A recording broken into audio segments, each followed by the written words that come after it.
আজিৰে পৰা আৰম্ভ হ'ল সেন্সাস বা লোকগণনা। যেহেতু আজি 17 তাৰিখ, আজিৰ পৰা ছেপ্টেম্বৰৰ 15 তাৰিখলৈকে আপোনালোকৰ ঘৰে ঘৰে সেন্সাসৰ যিসকল গণনাকাৰী বিষয়া আছে বা ইনুমেৰেটৰসকল আছে তেওঁলোকে আপোনালোকৰ ঘৰে ঘৰে যাব।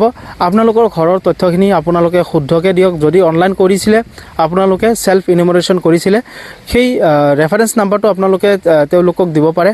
বা যদি আপোনালোকে সেল্ফ ইনুমেৰেশ্যন কৰা নাছিলে, আপোনালোকে নিজৰ তথ্যখিনি তেখেতক কৈ দিলে আপোনালোকৰ গোটেইখিনি কাম কৰি দিব।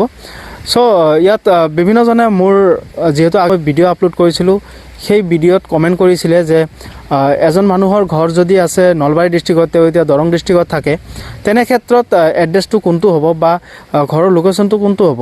এনে ক্ষেত্ৰত চাওক, এটা কথা স্পষ্ট কৰি দিছে সেন্সাসৰ যিটো অফিচিয়েল ফেচবুক পেজৰ ফালৰ পৰা কৈ দিছে, সেন্সাসৰ যিটো ডিপাৰ্টমেণ্ট তাৰ পৰা কৈ দিছে যে এজন মানুহ যদি তেওঁৰ ডিষ্ট্ৰিক্টটো বেলেগ আছে ডকুমেণ্টত বা গাঁও বেলেগ আছে, তেওঁ এতিয়া বেলেগ এটা গাঁৱত বসতি কৰি আছে, তেওঁৰ ঘৰ দুৱাৰ বেলেগ এটা গাঁৱত আছে, কিন্তু এড্ৰেছত অইন এটা গাঁও আছে, তেনে ক্ষেত্ৰত য'ত নেকি তেওঁৰ ঘৰটো আছে সেই ঘৰতে সেন্সাসটো হৈ যাব। চ' এইটো এটা যিহেতু ঘৰসমূহৰ তালিকাভুক্তিকৰণ চলি আছে, ইয়াত ভয় কৰিব লগা একো নহয়।